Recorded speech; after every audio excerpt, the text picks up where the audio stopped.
Hello Internet, I'm the Disney Brain, and over the course of rewatching Lightspeed Rescue, there's a lot about it that really stands out compared to other seasons. The best example being the emphasis its 40 episode run places on the rescue part of its title. So much so that several episodes focus more of their time on saving civilians than fighting the monsters that the civilians need saving from. And sometimes they take it even further by using the Rangers to create deep, internal change one person at a time. And through it all, we see a season that has a surprisingly high-minded understanding of heroism. Despite the build-up, this is unfortunately not quite the video many of you are looking for, as that script is still in the works. But I did want to take the time to highlight this specific episode, one that might otherwise be lost inside a two-part analysis video. I once discussed why I think Heroes Among Us is the perfect focus episode. Well, this is to go even further beyond. My friends, I strongly believe that A Face from the Past is simply the perfect Power Rangers episode. The episode starts with the Rangers being informed that they have the day off. For most, that means beach time and a rare bit of fan service for viewers of all persuasions. But for Carter Grayson initially, it means pushing himself even harder. This leads into Captain Mitchell training with him, knocking him down a peg with experience before quickly realizing that his dad bod has its limitations. Carter once more highlights the bravery and courage of the firefighter that saved his life. It stands as his greatest motivator to keep training so that one day, someday, he could even be half as great as his hero.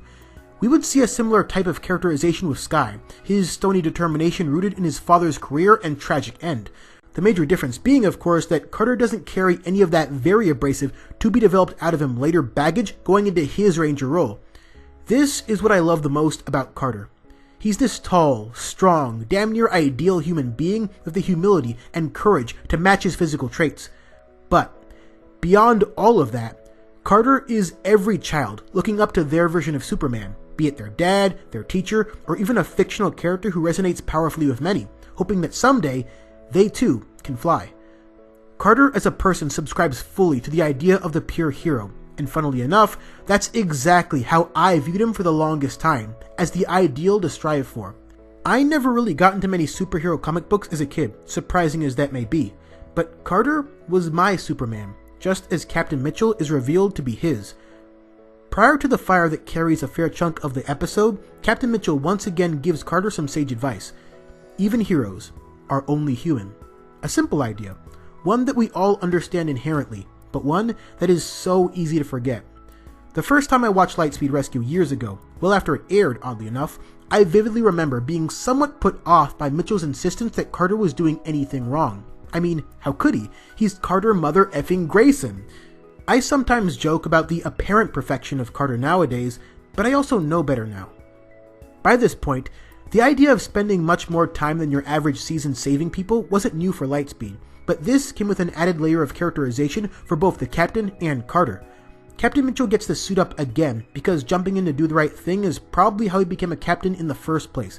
And then, Carter gets told it's too dangerous to jump in himself, a warning he refuses to heed because the only thing running through his mind on his day off is that this is what he would have done. And as we know, he in this case is already doing it. And without even realizing it, Carter has, in many ways, already become a great deal like his hero, maybe even surpassed him. Worth noting is this. None of this would have felt nearly as earned if not for Trial by Fire much earlier. A really great episode that accomplishes the nearly impossible, allowing Carter to be wrong, to think twice about his actions. I think it's a little less clear-cut than just that overall because of the way Mitchell handles things, but we'll get into that discussion another day. Because the bigger point here is that not even the man who inspired Carter mother effing Grayson is perfect. The captain comes with his own very heavy baggage, old memories and decisions that still gnaw at him to this day, and understandably so. But even with that, the centerpiece of this perfect episode is the symbolism in this scene. Even if you took away Ryan's entire involvement, stripping the captain of his emotional scars, Mitchell will always have physical ones, because he's not Superman. He's not immortal. He's not flawless. Carter was able to see Mitchell in that compromised state at the very moment he confronted him about his place in Carter's life. It was everything our resident Red needed to internalize the captain's wisest piece of advice. And in doing so, Carter finally allows himself to take a much-deserved break. At some point in my life, I too internalized the humanity of heroes. No longer could I reasonably view them as these mythical figures of legend looking down upon us. Rather, they were just people. Which sounds dismissive, but that to me made them even better heroes. Because the story no longer became the Power Rangers always win. The story became a much more fulfilling one. A story about what these people do when they fall down and have to pick themselves back up. A story about those same people suiting up again and again, not knowing if tomorrow could be the day they lose everything. One time, that very thing happened. Another time, a similar thing happened, and you'd better believe that our heroes didn't quit, even then. This episode is a love letter to all heroes, whether real or fictional, whether superpowered or superhuman. This episode is a 21-minute highlight reel of not just the best aspects of this season, but of the franchise. This episode could easily serve as the only thing I need to point to in order to justify my favorite expression. The Power Rangers are people first. This episode is perfect, in large part because it proudly shows us that no Ranger, no hero, no buddy, period, ever will be. And that's okay. Because without flaws, there's no growth. And I don't know about you guys, but I do not want to live in a world where Casey, Ziggy, Leo, Wes, Cam, Andros, Taylor, Adam, Sky, Shelby, and so many more start off exactly as they end. I mean, could you even imagine greenlighting a full season of Power Rangers void of any character arcs or emotional weight that's all flash and no substance? That anomaly aside, cheesy as it sounds, the Power Rangers continue to be my heroes to this day. And a face from the past perfectly understands why I'm not alone in that sentiment. For as silly and as flawed and as cash grabby as this franchise has always been, even in the best of times, this idea transcends all of that for me. Because episodes like these remind us that you don't need to be Swordsman Jesus to make a difference. You just have to want to.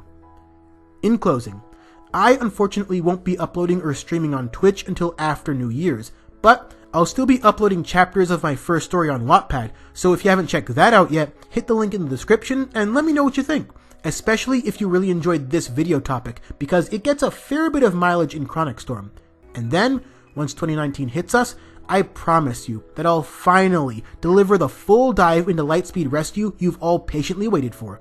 And until the new year, thank you, every single one of you, for helping make 2018 so special, the year that I finally did meet my heroes. And of course, thank you so very much for watching.